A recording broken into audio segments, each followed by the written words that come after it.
Hello everyone, this is Rajani Priya, volunteer from Shivi Forensics.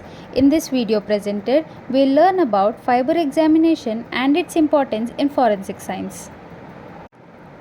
In this presentation, we'll try to understand what fibers are, how are they classified, various methods to collect and store the fiber evidences, different techniques to analyze the fiber samples, significance of the fiber evidence, their applications, and few limitations of these fiber evidences. Before we dive deep, let us know what fibers are. Fibers are very thin, slender, and really very flexible thread-like structures that are put together to make fabrics or clothes. They are derived from plants, animals, etc. and are given various colors and dyes in order to make them look attractive. Fibers are broadly classified into two main categories based on their origin. Fibers can be natural fibers and man-made fibers. The simple classification can be seen in the image given. Natural fibers are those fibers that are derived from natural products like plants, animals, and few minerals.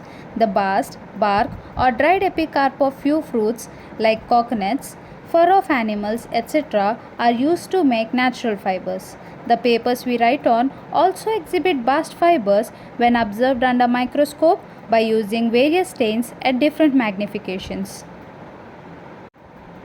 Coming to man-made fibers, they are the fibers that are chemically synthesized or are the formed byproducts of any reaction.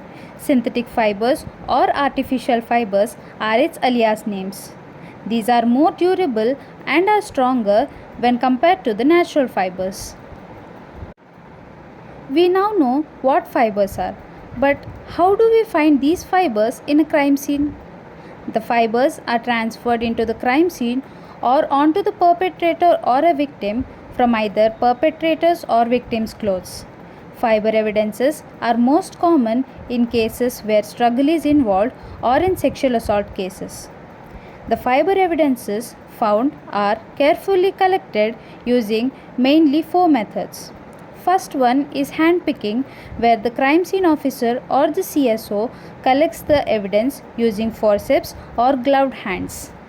The second method is tape lifting, where a less adhesive tape is used to lift up the fine fibers from sofas, couches, etc. Third method is vacuuming, where a vacuum is used to suck in the fiber evidences. The last method is the dusting, where huge articles like blankets, etc. are dusted onto a white background and thus the fibers are collected. The collected fibers are now stored in a ziploc or paper envelope after they are packed in a clean paper using a druggist fold. These sealed ziplocs or envelopes are submitted to FSLs with the letter of examination and required documentation, and a proper chain of custody is maintained. Once the evidence is collected, it must be examined for its origin, type, and composition. Thus, to analyze a fiber, mostly the techniques employed are microscopy, chemical tests, spectroscopic or instrumental methods, density and refractive index tests. In microscopy, the fiber sample is taped onto slides and are observed under microscope at different magnifications. Natural fibers derived from animals have cuticle, etc., while those derived from plants have various shapes. For example, cotton appears to be spindle-shaped under microscope. Most of the artificial fibers look very fine and smooth-edged without any ragged or irregular surfaces. Various fiber structures can be seen in the image on this slide. Coming to chemical tests, we have solubility tests and burn tests. In solubility tests, the fibers pieces are dropped into different solvents like sulfuric acid, hydrochloric acid, potassium hydroxide, etc. The fibers are identified according to their solubility and the time they take to dissolve into these solvents. The solubility chart below shows how different fibers dissolve in different solvents. In burn tests, a piece of fiber sample is introduced to a Bunsen flame.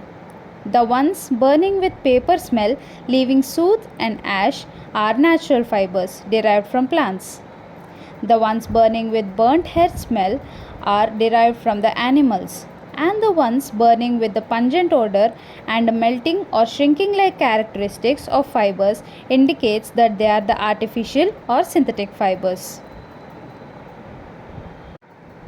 The composition of the fibers are known by employing different spectroscopic or instrumental methods like FTIR, XRD or UV visible spectrometry. The components in the fibers can be known by analyzing the peaks from the graphs obtained. In the tests for density and refractive index, the density of fibers are calculated by helium pycnometers. Each type of fiber have different densities. Coming to fibers that are shiny and decorative, their refractive index is calculated using a refractometer. Other than these techniques, the dyes on fibers are also analyzed by using TLC, FTIR, UV visible spectrometry, etc.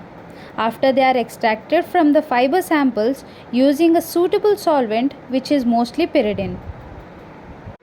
Coming to the significance of these fiber evidences, fibers are trace evidences found at crime scene and are very important in linking crime scene to the suspect or victim, primary crime scene to the secondary crime scene, suspect to victim or victim to the suspect.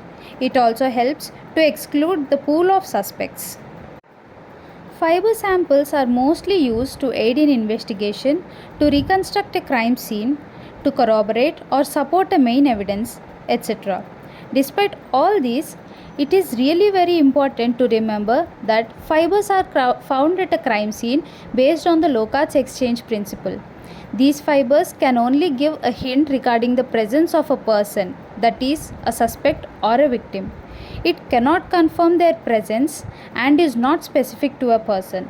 Thus, fiber evidence can only be a lead to an investigation or is only used to support a main evidence but can never be a confirmative evidence in the court of examination.